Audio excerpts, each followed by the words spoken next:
Hello and welcome to another Raggy's beer review over in Raggy's tap room. Just there, you can just see the Raggy's tap room. So, yesterday for the first time, went over to Long Eaton, which is it on Leicestershire, the border with Leicestershire? I can never quite work it out. Or is it Derbyshire? Doesn't matter where it is. It's Long Eaton. And a friend of ours, Dean, he lives in that area of the woods. Um, and said to us, I need to take you up there. So basically, he got his car, he parked near the Victoria Hotel, and that's for another pub review.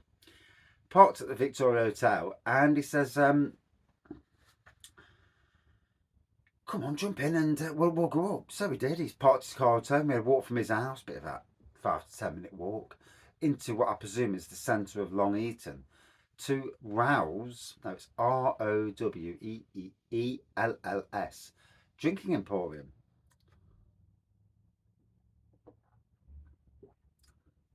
So it's on the main street, main thoroughfare in over in Long Eaton. Looks like a shop front as you walk up to it. You walk in, and so basically it's like a micro pub. We'll call it a micro pub, or small pub, in the grand scheme of things. Um, Walked in, loads. If you go into a pub, you sit there. You want to see. You don't want a pub that's bland with nothing on the walls. They had this wooden shelving unit sort of thing with loads of memorabilia from past, and you could just sit there looking at the You could just stand there looking at it. Lots to see there. Lots of old wooden tables, good seating. And we actually sat in the window finally, and Dean was hugging the pole. I don't know what that was about, at the lamppost. And yeah, and as somebody who worked on Nottingham's Park Estate for a year, gas lamppost, it was quite something different to see in a pub. So anyway, I went up to the bar. Good range of ciders, Lily's ciders, and on the back wall, massive amount of spirits on the back wall. On the booze side of things, the beer side of things, which is what I really went for.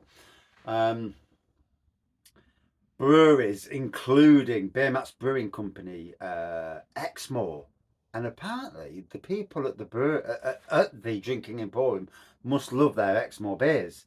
I reviewed two of them, by the way. Short reviews, but I reviewed them in the pub as well. Yeah, and apparently they drive down to Cornwall, Devon, if that's where Exmoor's from. Someone out there will put me right. Drove down to pick the casks up because they don't come this way. So that is dedication. That is, yeah, dedication. And supporting breweries from all over, having beers that nobody else has got, is what brings people to your pub. Having a pub that looks the part.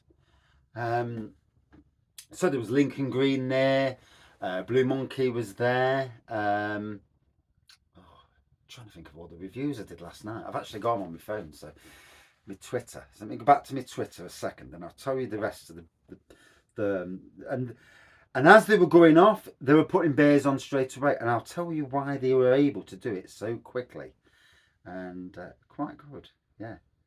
So we'll go back to my Twitter feed. My Twitter feed is absolutely mad. Why? Because I update like an absolute swine. So, like I say, Lincoln Green, Exmoor Brewery, Beermats, Milestone Brewing Company from Newark. I need to visit them someday. Lily's, Blue Brewery, Blue Monkey, Hemlock Brewery, Call Me Blondie. That was the first beer we had in there, I think it was, yes. And yeah, I really enjoyed that beer as well.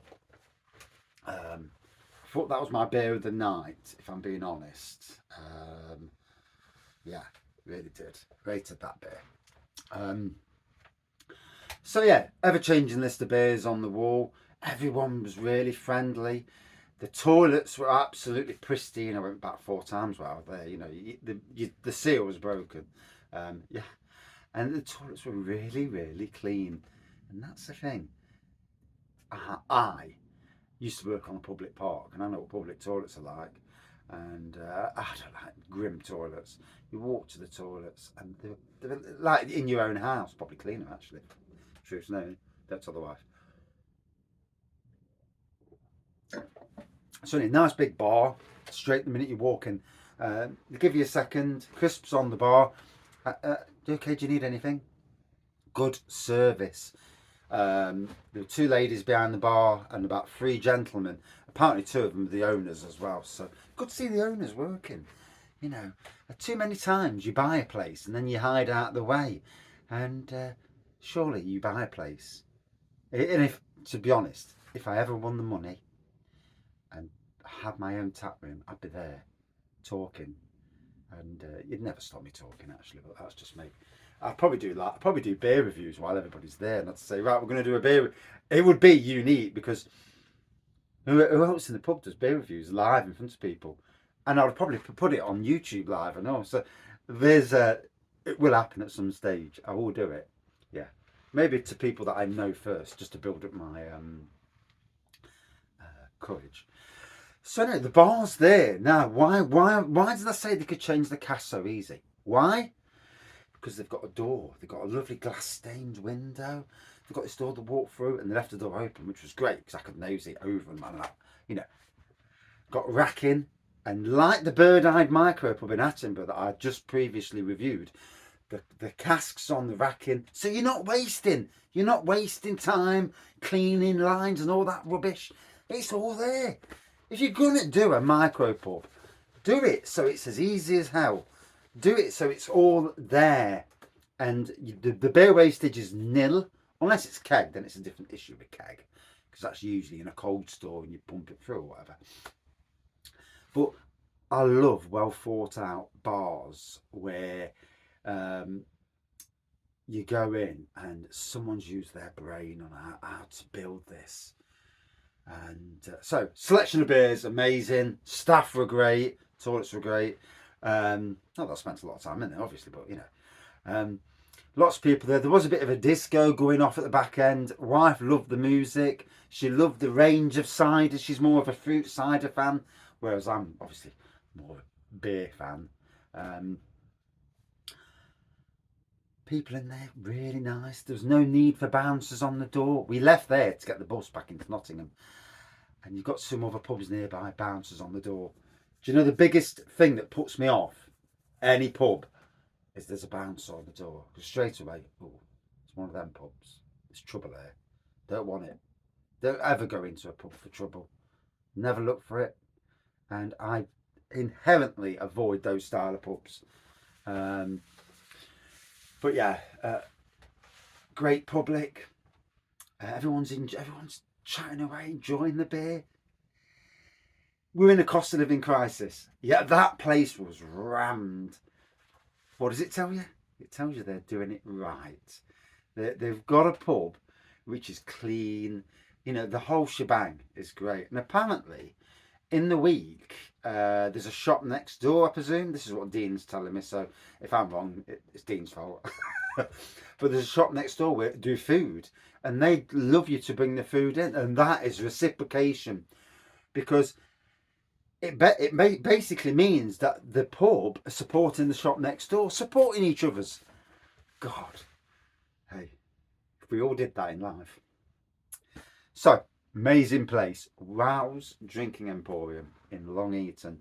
If you can get there, get there. You know, if you're in that area or you live nearby and you've never been, get yourself there. You know, and that's it for my review. Loved it. Gotta go again sometime, and we'll see you soon. Cheers up.